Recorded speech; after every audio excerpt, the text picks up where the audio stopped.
ความหลังบัดเซินส่งมาผู้ลา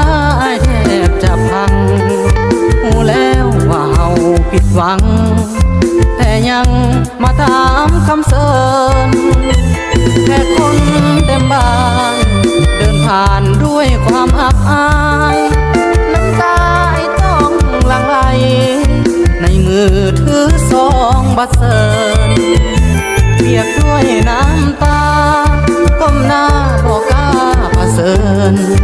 นี่คือผู้ชายส่วนเกิน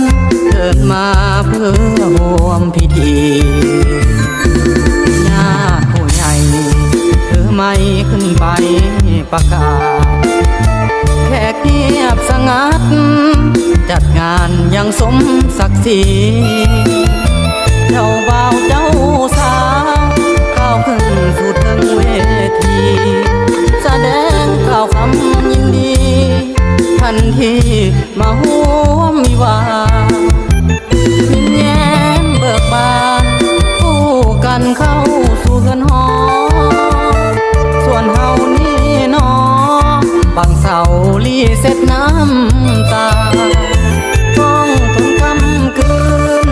สะอื้นยืนเย็นสุราคนส่วนเกินอย่างเฮานี่นะต้องจากลาด้วยความมึนเมา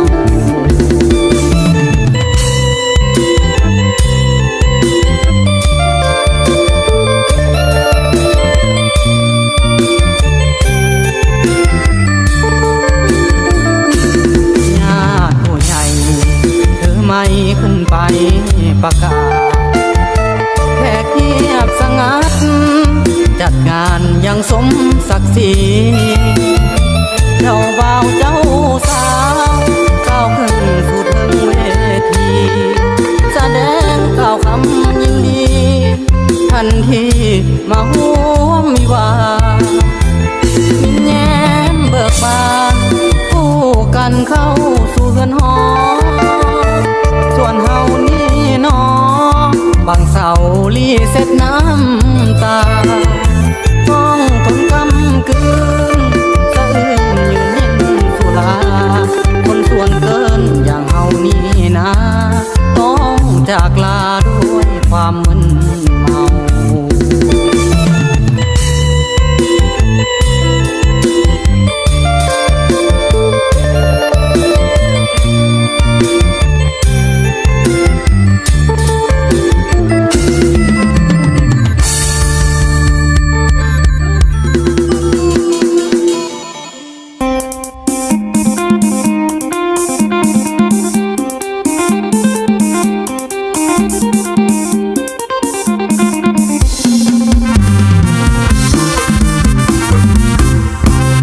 ใจแค่หาแฟนกับบ่มีมาเสียฟอร์มเฮายังหนุ่มสำนีคนฮักอยู่ใสน้อยใจเต็มที่หนาวมาปีนี้อยากจะมีคู่ใจคอยเนื้อคู่เจ้าอยู่แห่งบนใดบุญบ่หลายไม้ยิ่งใดก็บ่ได้จากบ้านขึ้นเหนือโลกเมื่อหอดไทยหาแฟนบ่ได้เลือเบี้ยวใจนอนแลเหมือนบันดาลให้พบผ่านสาวเท่าอายุเจ้า40ปลายไฟยังแห้งงามสำเท่าเบี้ยวมากปากแดงแดงยามน้องแต่งเสน่ห์แห้งแทงใจสาวสำนี40 ปีน้องยังจบหากได้พบน้องตอนเป็นสาวขึ้นใหม่เจ้าคงจะงามโสภากว่าสาวใดบุญพลาอายมาติดใจเอายามเขาห่างเลือกหมายก็อายจะไม่เอาหากสุดแสนแม้นได้เคียงคู่เจ้าโอวาสนาน้ำพายเฮาเห็นงามสำเภาเบิ่งเจ้าบ่เบื่อบ่เบื่อ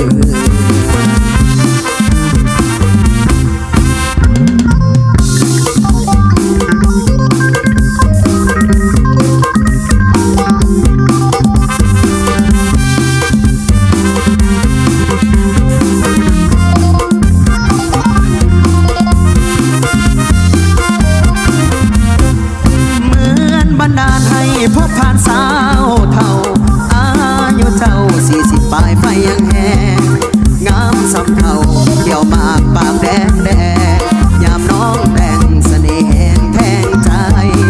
สาวสำนี40 ปีน้องยังจบหากได้พบน้องตอนเป็นสาวขึ้นใหม่เจ้าคงจะงามโสภากว่าสาวใดบุญพลายมาติดใจเอายามเอาห่างเลือกหมายก็อายจะไม่เอาหากสุดแสนแม้นได้เคียงคู่เจ้าโอวาสนาน้ำพายเฮาเห็นงามสำเฮาเบิ่งเจ้าบ่เบื่อ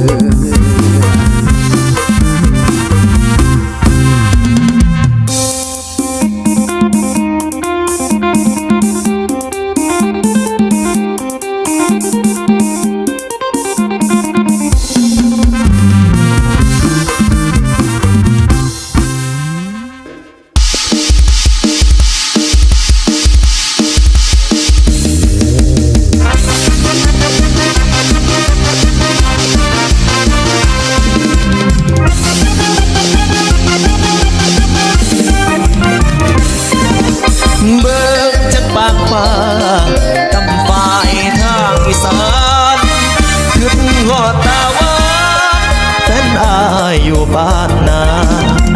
ป่านนี้เจ้าคือสินั่งน้องน้ำตายามมือได้ฟ้าหอบหวนอยู่เทิงฝนเบิ่งฝนหับย้อยแดดอ้อยห้อยยามมือแลงน้องคำแพงคือสิกลุ่มใจสับสนถ้าก้อนลาถ้าอายอีกบ่โดนจะกลับมาหาหน้ามนอย่ามองหมดเลยหัวใจ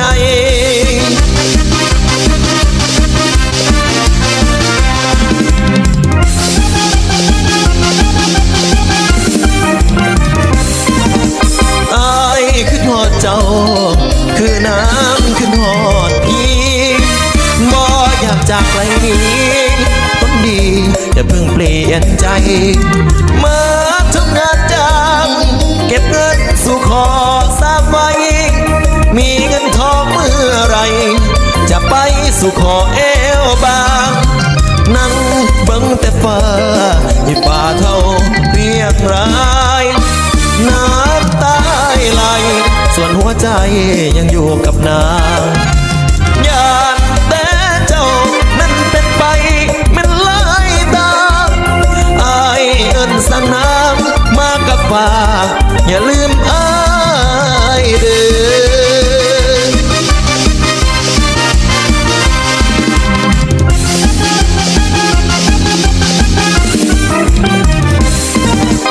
อังเบิ่งแต่ฟ้า